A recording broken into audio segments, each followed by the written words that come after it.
Dwork, you want to do a countdown? I like that. That helps. You like the countdown? I like the countdown. All right.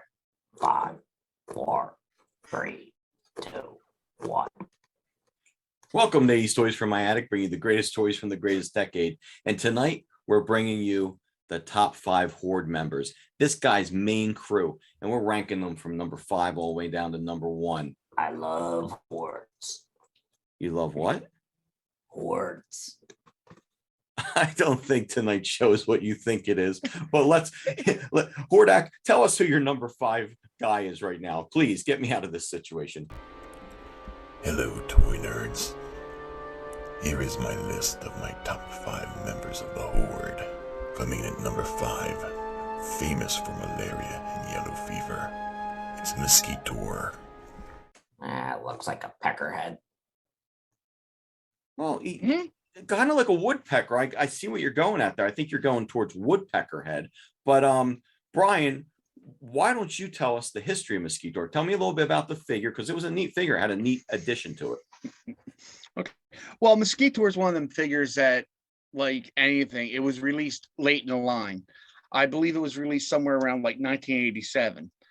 And this was at the time where the line was also going down a little bit. So he is one of the rarest figures from the 1980s that's still around. He had a button in the back that you would hit, and his chest, you would see like that red fake blood all go through. And like you were mentioning about his facial features, he looked like a mosquito or whatever, like something that you would hit off your arm. But he's actually, his background is he was a vampire-like creature from another world that Hordak manipulated into becoming a member of the Horde. He sucked. Or he's, I see what you did there, Dwork. Not too bad. Coming at number 4, don't ever play Twister with this guy. You'll always lose.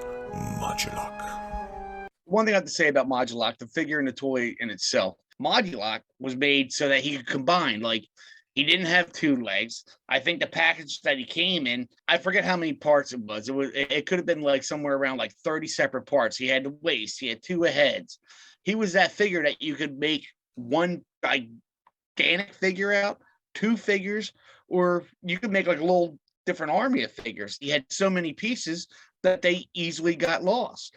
Yeah, I think that's the problem. To find a complete Modulok, it's almost like finding someone with all their accessories. But in the case of Modulok, his accessories or his body parts. Character itself had a decent history. I mean, he did show up, I believe, on the Heman cartoon late before it got discontinued, and maybe the She-Ra. They played him as like an evil scientist trying to build like what we were talking about, like a Frankenstein's monster and all that. But he was also experimenting on himself and making himself sort of like his own little monster. There's another Horde figure that has the same exact abilities as him called the Multibot. Multibot, yeah. Modulok built. Looks like a spider on bath salts. A spider on bath salts. You know what? Hordak did not have a wellness program like the WWE, so anything went with what these guys needed to take to enhance themselves. So he very well might have been Dwork. Good call again. Coming in at number 3, it's my friend with the bulging eyes. He really needs to get that thyroid checked. Mantenna. Excellent choice, Hordak. Number 3, Mantenna. I love this figure. This was one of my favorites. You know why? Because, hello. Look at that. That's awesome. Look at his eyeballs. The eyes are what did it. It's the eyes just don't simply go up and down. Like, the lore of the character is that was his weapon. He could shoot beams out of it, and out of his eyeballs. Out of his eyeballs, yeah. No shit. But he's also a very good spy, because look at the eyes. He'd be ducking around something and look over rocks and all. Probably like the evil version of Mechanic right there. He's like, no, there's no Mantenna here, and then it's like, wait, is Mantenna over there? No, I don't think so.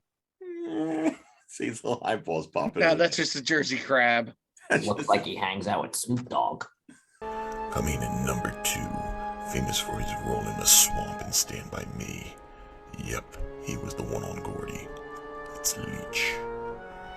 Carl Lurch. Carl Lurch, if you're out there, we're thinking about you again and again and again. You have Leech at number 2. And what a cool figure. You can literally suction cup him onto anything. Leech is supposed to be the swamp monster. He comes from one of them like swamped areas, swamp plants, and he has a suction cups. And not only is he strong, like brutally strong, but like you said, it's like the fingers were suction cups. And what he would do with the heroic warrior is he would go up, grab him, and start draining him of his energy. Things like him and Suckerman. I think back, we used to lick his cups, right, and stick them on things. Whoa. It's true, we did. What? Yeah, we licked his cups.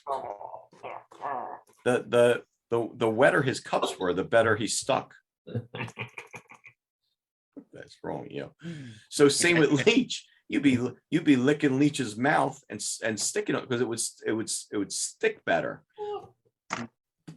But later on in life, as a germaphobe, I'm horrified that we used to lick these things and then stick them on walls and then we'd lick them again. Disgusting, incredibly dirty. I would never lick this Leech right now. I don't know where this Leech has been.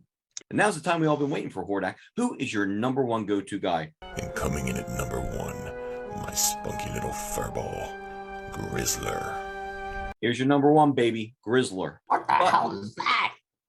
Well, what do you think it is? It's Grizzlor. Looks like a hamster on crack. A what? Hamster on crack. A hamster on crack. You know what? 5 for 5 tonight, Dwork. You're nailing it. I can't deny it. Now, Grizzlor is one of my personal favorites.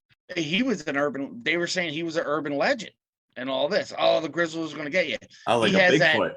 He has that Bigfoot quality and all that. But in that mini comic, Hordak went to a distant planet, pretty much kidnapped them, brainwashed them, and put them on Eternia to terrorize the heroic warriors. Son of a bitch. And he was strong, like you said. He got that whole Chewbacca thing going with him. Yeah, that too. It just brute strength.